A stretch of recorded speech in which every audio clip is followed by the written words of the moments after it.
Hello and welcome back to Hope Beyond the Broken. We're so excited that you guys have decided to come back and join us this week.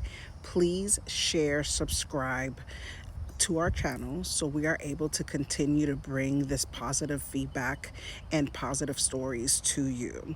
It is so exciting that we are able to share different people's journeys. So please join, subscribe, share this with someone, and now to the next episode. So to me, it's like my heart just like expands because I'm like, oh, I just want to like just pick them up, just have those one-on-one conversations. Because in my house, I'm usually the disciplinary, so I can manage both. But also, it's just that instinct of being able to like protect them and nurture them and teach them and all those things that come together. So I'm so happy that you guys are taking it. It's almost. It looks like, and I believe it is, a full circle thing for them. Mm-hmm. And it's also by you guys giving them the voice, it's really like you have the option to either blow this out of the water or really make it work for you. Like you have that opportunity, and I bet, and we'll get into more maybe individual stories of kids that can either do it, blow it up, or not. And it could be for so many reasons, right?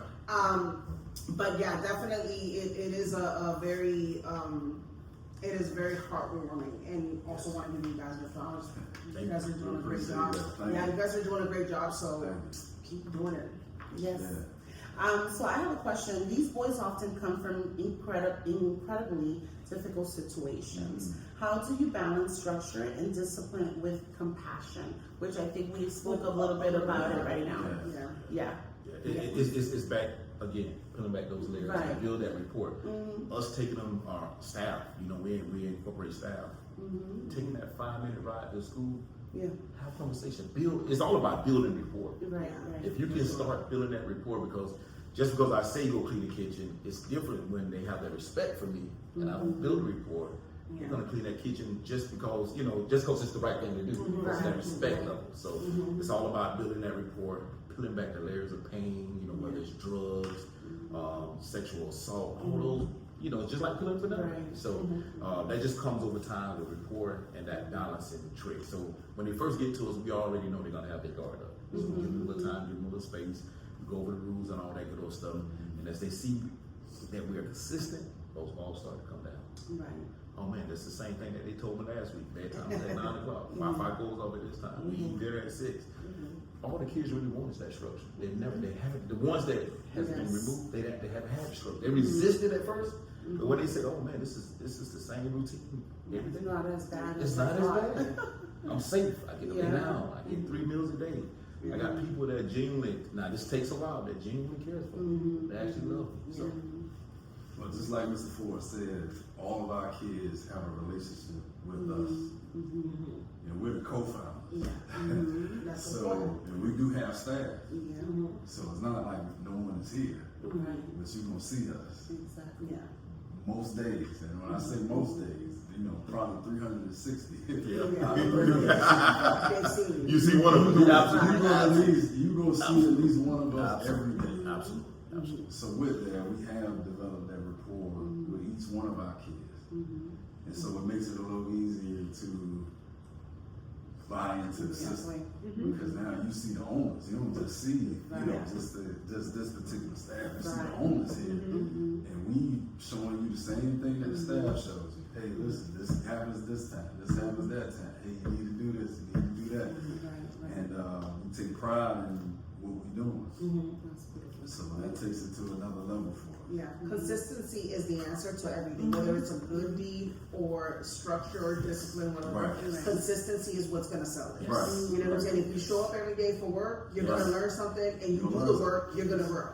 You know what I'm saying? If you're consistent in what you're doing and showing up, and I think that children are very keen to know authenticity. Oh, absolutely. And if they see that you're not authentic and you're being sly with your words and you're not acting upon, they're not going to trust you. It just brings. So that's why I'm saying that it's not only consistency but also character.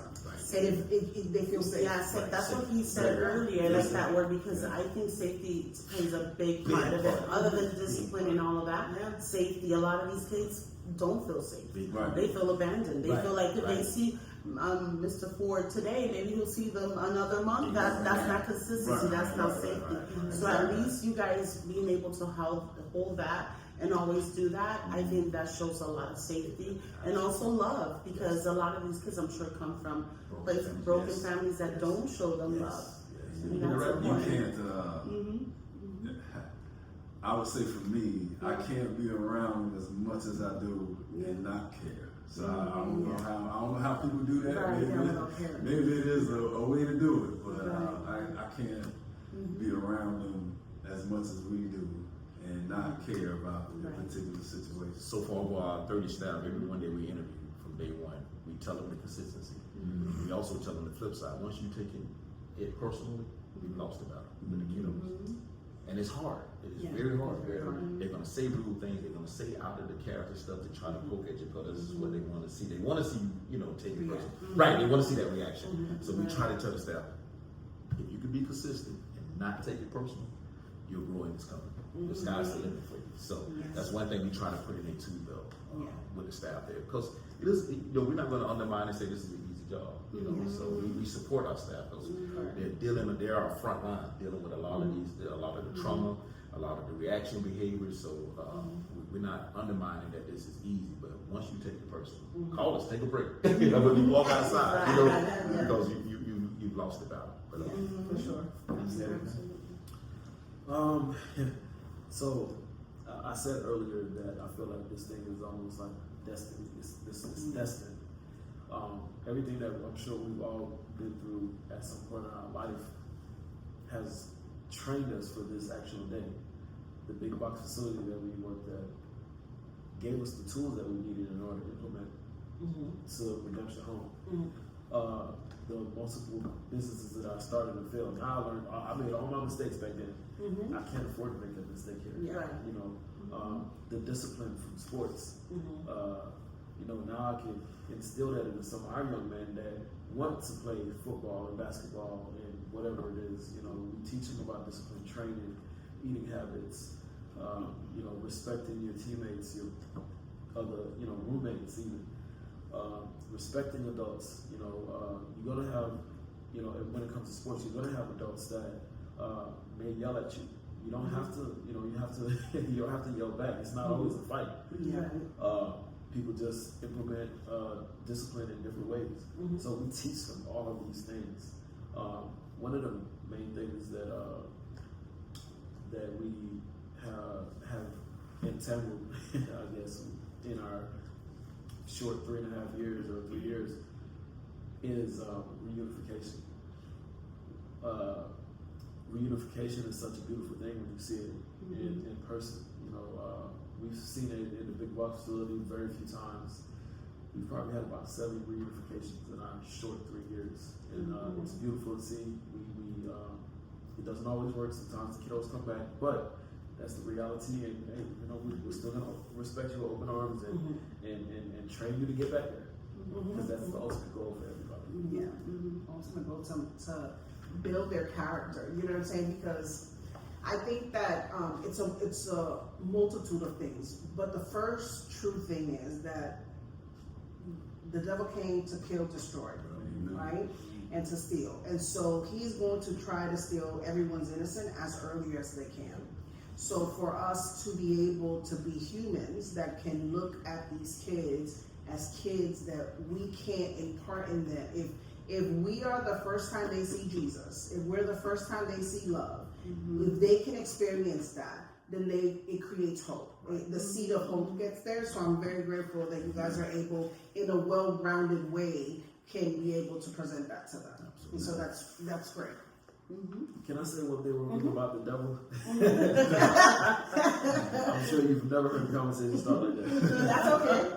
So I learned every day, right? And I learned something very unique sometime last year, that the devil comes in many shapes and forms. As a young adult, being raised and all the, whatever, I was always kind of trained to see the devil as this big figure, monster looking with red horns, and he means you harm.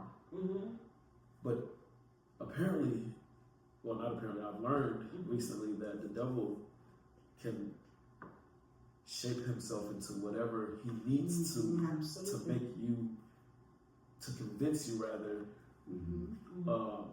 to do something negative. Like one of them old sayings is, anytime you get a girlfriend, that's now all of a sudden when all these other women want to see you for who you actually are, and now all of a sudden they like you, and that's the devil. That's the devil making everything look shiny and gold and brand new and smells good. No. That's him trying to make you make a bad decision. Yes. Yeah. So, you know, once I found that out, you know, it kind of made me look at a lot of things different. You know, Different. You know, since we've been on this journey, us three together, I mean, I can't tell you how often we get calls of people trying to solicit new business ideas, and they want us to jump on this business or show them how to do this, or it happens probably once a week to one of us. You know, it's you know, they come at you with big dollar figures, and they want to make it, they want to shine it up and throw a little spit on it and make it look great. Yeah. But why is what we started to ask. Why do you want to start? If you can do a business, why do you need us? Exactly. And So- there's nothing wrong with that. There's nothing wrong with that because God has given you guys a unique opportunity. Yes. And for you guys to safeguard it, it's okay. You know, Yes. it's okay to say no. It's okay, you know, I need to think about it. It's okay It's the spirit of to discernment. Exactly. That's You know what I'm saying? Prayer and the spirit of discernment. You feel Yeah. some type of way, you're like, no, I need to hesitate. There's nothing that needs to be rushed. Nothing that God does is rushed. So, you know what I'm saying? For you to be able to experience that is very important. Because I tell my son, I'm like, if you keep feeling, don't do this, don't do this, don't do this, that means don't do it. And, you know, I was just talking to him, he's 28 and he just got saved. And he was talking to me, he's like, and I kept thinking, and I'm like, what are you leading up to tell me? And I kept feeling that I should not go. And I said, what happened? He got hurt. Now, my son does stunts for a living, so you cannot get hurt because if you get hurt, you don't work. You don't work. And so he busted his face. Oh, and I'm like, wow. hello, you're supposed to be on a movie set in a couple of weeks. You can't do stuff. Right. You can't do dumb decisions. Right. If you are feeling, I said, you don't know that's the Holy Spirit, but it is, telling you don't do something Right. is because you're being warned. So Right. the fact that you're very open to that is really good. And sometimes people call intuition, you know, whatever they want to call it, you know, listen to it because it's going to safeguard you from a lot of things. And I think that when you've learned that, I get the sense that when you guys are learning stuff, you guys are also showing it. So, you know what I'm saying? Because then you're like, oh, I got a different perspective of how this is. Right. I'm going to kind of show you guys too. But you Right. guys feel this, you know. And we're never too old to learn, you know, something that we're going to be able to instill in somebody else. I agree. So, for sure. Can one of you share a moment where you saw real transformation in one of the boys? Wow. That's many of I was those. about to say. Well, maybe you can share one or two. Or two. It's not the same. That's not the biggest thing one. Well, one of mine was going back to the kiddo. So we first opened up in July of 2023. We called him, you know, young man. Called him John for the sake of, well, he's aged out, Gavin. So when his 17th birthday came up, and we're so used to doing birthdays in a normalcy plan, normalcy family. But when his birthday came, he actually cried because that was his first time. That right there, and we probably was only 5-6 months in, so that touched me. Right now, I said, wow, man, just to sit back and sing him happy birthday, man, and you know, he was you know, on the outer show, he was all hard, you know what I'm saying? He was the tough boy in the house.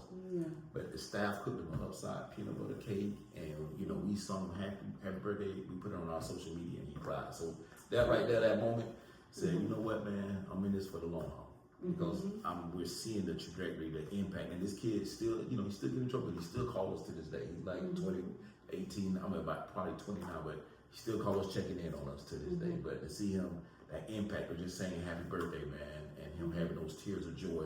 Because he never had that song to him before, it impacted him. But I'm sure he won't ever forget it. He'll never forget. Never forget. Never had nobody cook him a cake. So the staff took it out of her time to cook him a cake, and we sung him happy birthday, and you know he cried right there as we sang him happy birthday. And I said, "Why are you crying?" I said, "I never had this done before." So, and right, that was a moment. And it's the after. Yes. The after Yes. effect, because now as Yes. he gets older, Yes. he establishes certain Yes. things. He's gonna be like, I know men Yes. that have done this Yes. that I can call on. Yes. And because that door's still open, when it's time for that, hey, Yes. I'm going through this. Right. You guys can still walk him into Exactly. adulthood Exactly. to be a better Exactly. man.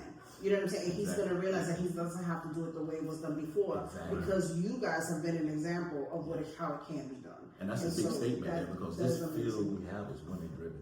So just like y'all said in the beginning, they have 3 men. Because it's just not enough men that's going around just being male role models. So I think that makes us very, very, very unique. Not the $2 horns, but to have 3 of us, Yeah, you can barely absolutely. get one. You barely You can can get one in this Absolutely. field right here with the group home. So Yeah. us being male role models, black male role models means a lot to us, man. And we're giving it back twofold.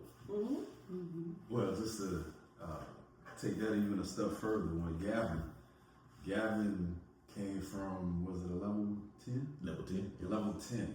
And Gavin was out, I guess, conditional release. So if he was to sneeze the wrong way, he could go back. And we showed him a lot of forgiveness. Some of the things that he did when he first got there. And we showed him a lot of forgiveness. We didn't want him to go back. We don't like to see him walk out in handcuffs. And now you're in a level 10 till you're 19, 17 at the time. I ain't got to be in there till you're 19. That's a hard way for you to learn. So with that, we showed him a lot of compassion.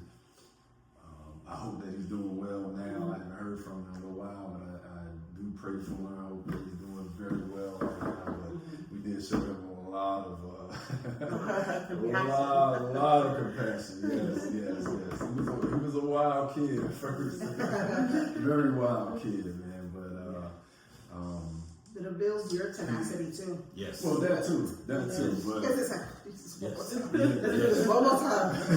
Are you sure we're going to do Right, this? right. We got to remember the bigger goal. I agree. The bigger vision. We had some kids when we first started out. We had some. They gave us, Yeah. we used to do group home on the block. So Right. the state gave us I don't want to call it the worst, but they was the most difficult. Yeah. And we had to prove ourselves. And we definitely You did. did an excellent job on that because we worked the floor.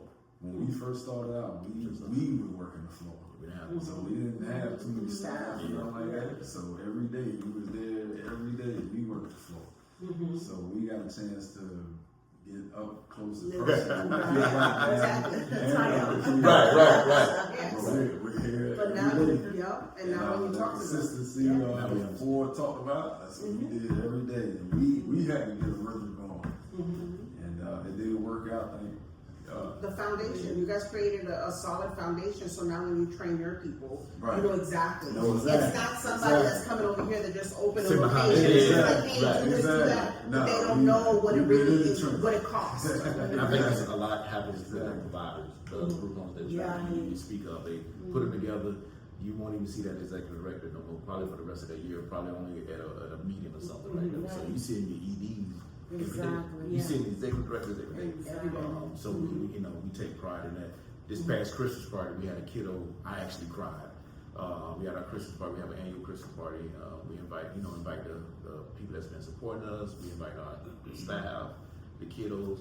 A kid, Malachi, gave an acknowledgement to all 3 of us. And he actually bought us each a gift, and he wrote like 2 pages of information about each one of us, how we impacted his life since when we opened up our second home. He was our first kid that we interviewed, and he aged out with us. Right. So it was so impactful, man. To take the time out to write the stuff how we impacted his life, and that was this past Christmas party, man. So that gives us the fuel to keep going. Gratifying. Yeah, because you need that, man. Like, wow, you never know how you impacted somebody's life. We just doing it naturally, Right. but the impact that we made on his life, man, was transforming for him. He said, if it wasn't for you all, this is one of his statements, and we got it on social media. If it wasn't for you all, I don't think I would have aged out in an appropriate way. I think I would have been lost. You know what I'm saying? I wouldn't be in the position that I am now. But Mr. Ford, your consistency, Mr. D, you were always coming in, taking the time out to shoot a little ball with us. Mr. Marcus, you preaching hope. You giving that foundation of hope. So he hit all 3 of us with that, man. And that right there, man, I cried at Chris' party, but it gives us that fuel to say, you know what, man, we are changing, we are impacting lives. We got to continue to do this because it's hard. It is. It can be. Yeah. Mr. Brick? Yeah, man, there's been a lot. There's been many stories I can give you. You know, I can't share too much information. This kid was still with us, but you know, he was labeled a monster. And, now he's doing okay. One of the bigger things with this field that we work in, you get a lot of misdiagnosed kids. I don't want to put any blame on any particular entity. We don't know why it happens, but it happens often. And if that program doesn't have the right services for that young man or young woman, that's what's going to happen. They're going to look like monsters because you don't have the right services wrapped around him, whether it's therapy, whether it's a psychiatrist, whether it's just the right staff with the right treatment plan. Those things matter. So you get a misdiagnosed kid killed in a program that's not fit for him. That's what it's going to look like. Yeah. Since we've had him, he's been doing amazing, and you know, we love him like our own kid. It was rough in the beginning. Yeah. We had to peel back. We had to probably pull 3 bananas. Hey, we. Yeah. Oh man. Yeah. We.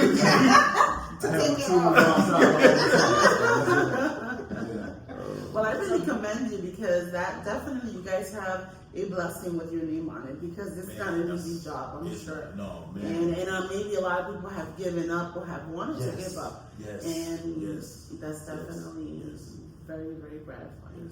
Yeah, and you guys done a lot, and I have to. When you keep saying the year you guys started, it keeps reminding me. I'm like, it's just happened. Right. So because in my mind it's like it's been years. Right. At least the way it feels like, you know. But I know you said 2023. Right. So you can tell us a little bit like how many houses you started with and what's going on. I know there's some exciting news that we'll leave for a little bit later. But yeah, talk about the ones you've already established. So we started with one, and we're currently. Wow, guys, wasn't that great? It's so amazing that we are partnering with so many different businesses. This one is benefiting the community. We love Redemption Home. We love what they're doing with the kids. We love the relationship within these 3 guys. And so we're very happy to be able to bring their story to the forefront, but also partner with them. So please like, share, and comment. Also, after this, you're going to see a slide that's going to have their QR code. Scan that and donate. Support in any kind of way that you can. We can all make a difference. It only takes one of us. So see you next time on the next episode.